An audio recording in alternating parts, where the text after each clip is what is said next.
Health का tasty metre में आपका बहुत बहुत स्वागत है दोस्तों। आज मैं बनाऊंगी गेहूं के स्प्राउट्स और रागी के स्प्राउट्स तैयार करके उससे गोंद के लड्डू।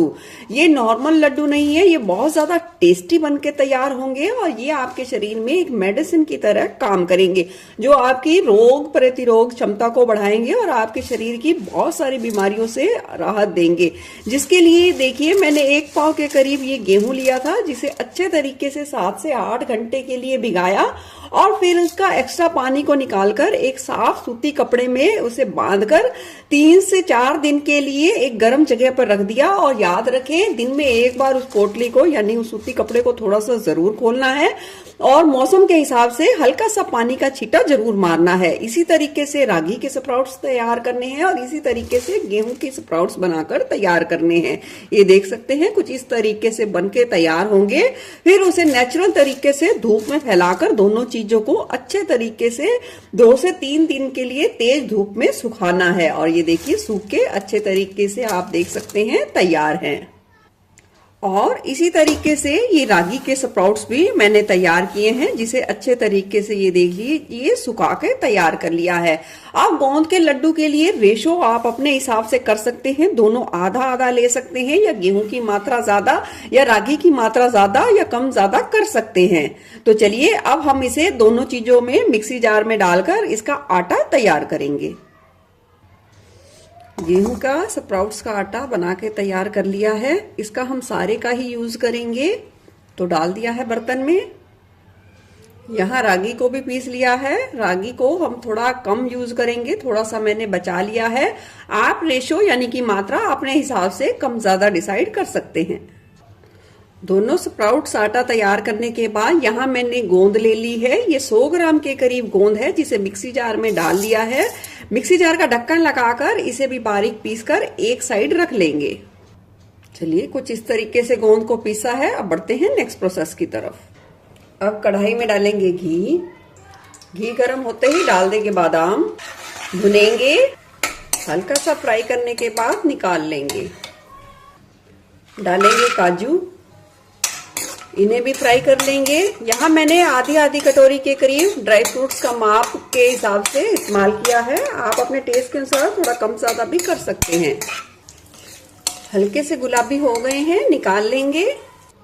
डालेंगे 1 मीडियम साइज का सूखा नारियल, हल्का सा भून लेंगे। चलिए इन्हें भी निकाल लेंगे। डाल देंगे अब मखाने बचे हुए घी में। गैस की फ्लेम को लो पर करते हुए 5 से 6 मिनट के लिए लगातार भून लेंगे ताकि अच्छे तरीके से करारे हो जाएं। ये एक बड़ा कटोरा के करीब मैंने मखाने लिए हैं। मखानों को भून लिया है और सभी चीजों को जो हमने ड्राई फ्रूट्स भुने हैं उन्हें ठंडा करके मिक्सी जार में डालकर दरदरा पीस के एक साइड रख लेंगे। अब कढ़ाई को हमने एक कपड़े से पोंछ लिया है और अब हम डाल देंगे इसमें सफेद तिल। याद रखें, तिल को भुनने में घी का इस्तेमाल नहीं करना है। यहाँ मैंने आधी कटोरी के करीब सफेद तिल लिए हैं। लो फ्लेम पे 2 से 3 मिनट के लिए या हल्का चटकने तक भून लेंगे।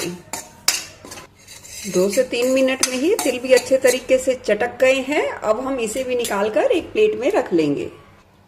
अब हम लेंगे 1 पाव के करीब शुद्ध गाय का घी। अगर आपके पास शुद्ध गाय का घी हो तो इस लड्डुओं की मतलब फायदे कई गुना बढ़ जाएंगे। घी को अच्छे तरीके से पिघलने देंगे। घी अच्छे तरीके से पिघल गया है। गैस की फ्लेम को एक बार के लिए लो पे कर देंगे और जो हमने रागी और गेहूं के स्प्राउट्स का आटा तैयार किया था उसे हम इसमें डाल देंगे। अच्छे तरीके से मिला देंगे। गैस की फ्लेम को लो टू मीडियम पर रखें और ज्यादा अगर अच्छा होगा तो लो पर ही रखें और अच्छे तरीके से अच्छी खुशबू आने तक भुने। इसे भुनने में 15 से 20 मिनट का समय लग सकता है या थोड़ा ज्यादा भी लग सकता है अगर लो फ्लेम पे भुनेंगे। लो फ्लेम पे भुनेंगे तो ये बहुत ही अच्छी खुशबूदार, बहुत ही अच्छे तरीके से टेस्टी और इसके हेल्थ बेनिफिट भी कई गुना बढ़ जाएंगे। इतने आटा भुनेगा उसे साथ साथ चलाते रहेंगे। यहाँ मैंने आधी कटोरी के करीब ओट्स लिए हैं, इन्हें भी हम पीस कर एक साइड के लिए रख देंगे। लगभग 20 से 25 मिनट के लिए इस आटे की भुनाई कर ली है। बिल्कुल ही लाइट वेट का हो गया है, ये इसकी पहचान है और बहुत ही अच्छी खुशबू आने लग गई है। और ये देखिए इस तरीके से कंसिस्टेंसी में हो गया, यानी कि घी ऊपर आ गया है सतह पर। अब हम डाल देंगे जो हमने थोड़ा सा ओट्स पीसा है, उसे भी हम डाल देंगे। ओट्स को ज्यादा भुनने की जरूरत नहीं होती, इसलिए मैंने यहाँ थोड़ा सा बाद में डाला है। अब फिर से 3 से 4 मिनट के लिए चलाते हुए भुनेंगे। अब हम डाल देंगे पिसी हुई गोंद, वो भी हम डाल देंगे। आटे का टेम्परेचर इतना तेज है कि वो इसमें खुद ब खुद फूल जाएगी और अच्छे तरीके से भुन जाएगी। अब 1 मिनट के लिए हम इसे इसी तरीके से चलाते रहेंगे।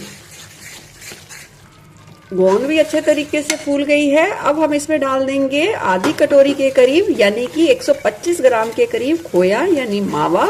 और गैस की फ्लेम को इस स्टेज पर भी लो पे रखेंगे और खोया भी इसमें खुद ब खुद अच्छे तरीके से भुन जाएगा। अब सारे मिश्रण को लगातार चलाते हुए 1 से 2 मिनट के लिए एक सार कर लेंगे। अच्छे तरीके से सभी चीजों को भून लिया है, एक सार कर लिया है। अब हम सारे मिश्रण को एक खुली परात में निकाल लेंगे। अब हमने फिर से कढ़ाई ले लिया है, डाल देंगे इसमें देसी गुड़। यहाँ बिना मसाले की देसी गुड़ का इस्तेमाल किया है और डाल देंगे बिल्कुल थोड़ा सा पानी, ताकि गुड़ अच्छे तरीके से आसानी से पिघल पाए। अच्छे तरीके से चला लेंगे। यहाँ पे हमें कोई भी चाशनी नहीं बनानी है, बस गुड़ को अच्छे तरीके से मेल्ट करना है, यानी कि पिघालना है। गुड़ देखिए अच्छे तरीके से पिघल गया है, इसे बिल्कुल भी ज्यादा उबलने नहीं देना है। देखिए हल्के से बबल्स उठे हैं, तुरंत ही गैस की फ्लेम को बंद कर देंगे। पिघले हुए गुड़ को इस भुने हुए आटे में डाल देंगे। डाल देंगे ये सारे तैयार किए हुए ड्राई फ्रूट्स, डाल देंगे 1 मुट्ठी के करीब किशमिश और डाल देंगे ये सफेद वाले तिल जो हमने हल्के से भून के तैयार किए हैं। अब सारे मिश्रण को हम अच्छे तरीके से मिलाकर एक सार कर लेंगे। अगर लगे मिश्रण मिलाने के बाद थोड़ा थोड़ा सा रूखा है तो आप इसमें घी को गर्म करके और मिला सकते हैं। सारे मिश्रण को अच्छे तरीके से मिला लिया है। मैंने 1 चम्मच के करीब भर के इसमें घी का और इस्तेमाल किया है। आप चाहें तो ना भी करें तो भी कोई दिक्कत नहीं। और अब हम इसे हाथों से भी, बस इतना है कि हम इसे आसानी से छू पा रहे हैं, बस इतना हमें रखना है। और अब हम जितने भी छोटे बड़े आकार के लड्डू बनाना चाहते हैं उस हिसाब से हाथों में इस तरीके से मिश्रण लेते जाएंगे और लड्डू बनाते जाएंगे। ये देखिए कुछ इस तरीके, इसी तरीके से हम सारे लड्डू बनाकर तैयार करेंगे। चलिए लड्डू बनके तैयार हैं, देख सकते हैं कितने नरम, मुंह में घुल जाने वाले बनके तैयार हुए हैं। आप इन हेल्दी लड्डुओं की रेसिपी को जरूर ट्राई करें। फिर मिलूंगी ऐसे ही बढ़िया रेसिपी के साथ। Eat healthy and stay healthy. धन्यवाद।